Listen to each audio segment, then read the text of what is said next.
And then we finally get off digital, one of the last things that we get to, the college job fairs. Has anyone ever been to a college job fair to recruit? Okay, they're crazy sometimes. They're all over the place. These kids don't know what they're doing. And here are the adults. This is what I saw when I went.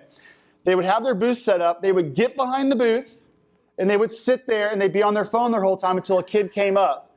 Do you think a kid wants to come up when no one's paying attention to him? I even saw a guy, I'm not going to say what district, it was in Texas. He came into a job fair.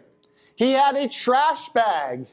He came in, he dumped the trash bag full of just hats of the logo of the district. They were just piled up in the middle of the table. He didn't set up anything else, and he went and ate the complimentary breakfast for 3 hours. He was being paid to be there. And he just dumped hats and went to go eat breakfast. People are not caring when they go to these job fairs, but this is the most important place to care. If we're doing it for the kids, we need to have solid teachers that are going to make successful kids.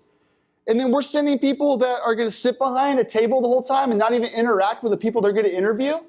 That is crazy. So we rebranded the whole approach to job fairs. When we looked out at these job fairs, and I took a year to just go on these job fairs and sort of just research and take pictures and see what was going on. All you see when you look out over the job fairs are a sea of students. Every poster has students on it. Every little handout has students on it. I know students are important, but guess what? Everybody's doing it. How can you stand out? The logos are so small in these signs and all they show is kids. They know they're helping kids, right? I hope they do. They're becoming a teacher. So what we did is we totally rebranded and we made the teachers the heroes of our story. We went out and totally rebranded the approach of what we were doing.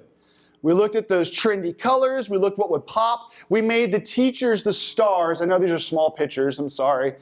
But you could see, we made the teachers the stars. Not only did we bring principals to the job fair, we brought first-year teachers to the job fair. Those are the ones that know those students what they want. We had a motto, don't recruit in a suit. People were going there in these vests and suits and stuff like that. We just sort of casually slacks and just a t-shirt. We had people come up to us and just say, this is a t-shirt. They said, oh, I just came up to you because you guys had that t-shirt. I thought it was cool that you valued, your community. Just because of a t-shirt, we had people come up to our table and thought it was cool. Our handouts were all that same branded, bright colors, and talking about growth and location and highlighting the teachers as the stars. It stood out. Now about half the people are wearing t-shirts at the job fairs, but hey, you guys can steal, I don't care. But it's unbelievable what showing teachers' faces, wearing t-shirt and having like cool swag, like lip balm, like the EOS lip balm.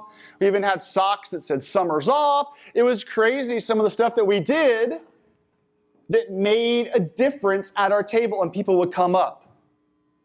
Because if you look at some of the common people that come up through, they're the millennials, in case you want to be trendy. There's some older SKU teachers at some of the job fairs, but most of them, 99% are the millennials. So we did the trendy inspiration. We knew our audience, really done a lot of research, and we knew we were going to run into some different types of people. So real quick, this is some of the people you see at job fairs and how we sort of vamped our job fair to reach these people. You that I have a job, and they go up to every table and tell everyone that they have a job already. They're very proud, which they should be, but they're like, and some of them come up and go, yeah, I already have a job, but my professor said I had to go to a certain amount of tables, so I'm just sort of stopping by and saying hi. It's like, okay, thank you so much. Thank you, have a great day.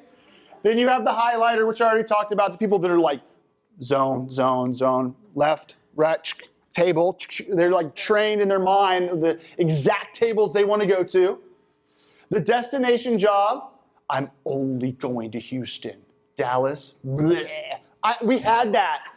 People walk by us at the Houston Job Fair, and I say, hey, have you ever thought about living in Dallas? They're like, Dallas? To our faces. I was like, yeah, you come crawling back. You're not coming to our district. Dallas rules. So we have the destination job people, the clueless. This is the funniest. The teachers that walk in, like, and they sort of just like, just walking around. They go up to like maybe one table, that's it. The clueless.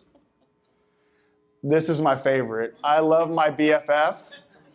It's usually girls for some reason. They're holding hands a lot of times too, and they'll skip to the table and they'll be like, hi, we're looking for jobs. We're like, well, which one of you is looking for a job? We both are. So we have to interview them at the same time and do everything. They sit with each other. They go, we really want to work at the same school. Is that possible? Like, no. So it's just, I love my BFF. The homer that has to teach at their home school, it's usually the athletes, and they let you know they were an athlete. Yeah, man, I was all-state quarterback, and, I know I'm getting a coaching job in my old district, so, yeah, I'm just going around looking at all the athletic jobs, but I know I'm getting a job in my district. So you have the homer, and then my favorite is the snob, where they won't even look at you, and then you force them to look at you, they're like, I'm going to school I know that has a 99% pass rate and all that stuff like that. And I was like, you'll be back. So we got those. So what we did is we came up with a process, a 3-layer plan. We invited a couple more people to the job fairs, and we had recruiters. Those are the people that walk the floor. We just didn't stay at the table. They would have our t-shirt on, and they would take these cards,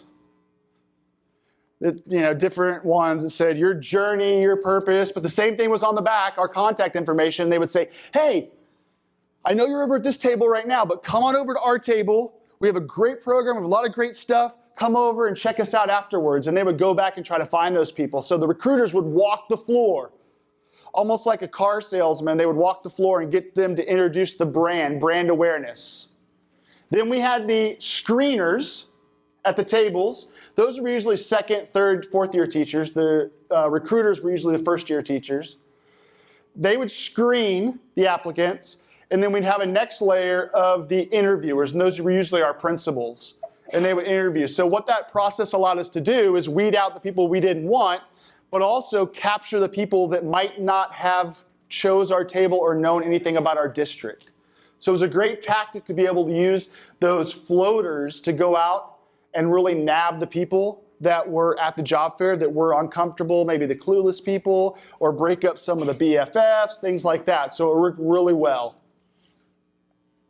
And this is the winner right here. If you don't do anything, do this right here, because this brought us in so many candidates. What we would do is we would hold mixers right after the job fairs on the campuses the job fairs were at. We would have free food, depending on the size of the university. Our biggest draw is University of North Texas, because it's right there in Denton, right by our district. But what we would do is we'd have a mixer afterwards. Some of them would be ice cream socials, some of them would be a nacho bar, some of them would be at a restaurant, some of them would be right there on the campus if the campus was big enough, and they would be able to give us a room. We had soda bars, we had ice cream bars, all that kind of stuff like that. And what it allowed us to do is to invite exclusive invites to the people we really thought would fit well in our district. This was not a everyone come type mixer. This was after the screeners. The screeners would hand out these invites, and they would invite them to our mixers, and these would be sort of the cream of the crop who we felt that would really make a difference in our district and our community. So we would hand these out during the job fair. Depending on how large the university was, we usually handed out about between 35 and 50. We wanted it to be selective, because the more exclusive you make it, the more velvet rope it's going to be, and people are going to be like, why did I get invited? So the buzz started going around. Because what that did is it created talk triggers. And talk triggers is when you're doing something different that the other guys are not doing. So what these talk triggers allowed us to do is there was a buzz around the job fair. Did you get invited to this mixer? They invited me. It says exclusive invite. So we would have friends come up with their friends like, my friend didn't get an invite. Is there any way she could come with us? Everyone's sort of talking about they really want to go to this mixer. So sometimes we give it to them. Sometimes we're like, no, sorry, we ran out. So really exclusive because we wanted those people to feel special at our events. Because if you're engaging with those people on a different level, they're going to feel really, really special. And what we did after these mixers, it was more of an intimate mixer where we sat down and we sort of said, they have any questions? They became more comfortable with us. But what we did immediately, if you look at our invites real quick, you can see on the back, they had to fill out their name, their email, and their cell phone on the back, and they had to give us that invite when they walked through the door. And then what we would do is on the way back from the job fair, we would personally text each one of those people. And we would look at their resumes and we would look at the notes that we made about those candidates, and we would put something special in the text that was just for them. Like, wow, you did some really great things at your in your student teaching with science. Keep up the great work, and we hope you apply to CFBISD. So we always made it personal. We didn't do like a blanket text, join CFBISD. No, we made it personal for each one. It took more time. And I was at dinner with my wife and kids one night, and I was sitting there texting those things and those invites the whole night just to make sure the kids were getting them and they were personal. You know, if they were a reading teacher, I talked about reading. What's your favorite book? If they were an elementary teacher, I was like, wow, you are so brave and dedicated to teach kindergarten students. And then I would send the text. It's just something that really makes them know that you care.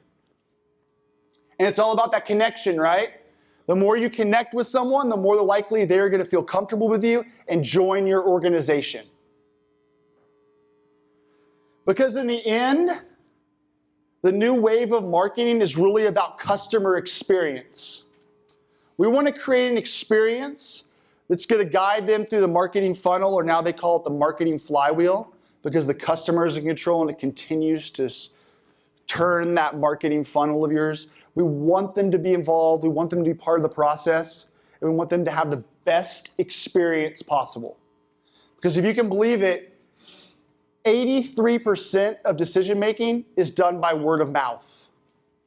So if you can get out there and make a difference, do something different, market a different way, connect a different way with these candidates, do something different where you stand out from other districts, people are going to talk. Especially these scared college students that have no clue what their next step should be. They're going to talk about your district if you make yourself different and you create a brand that's really going to define who they want to be.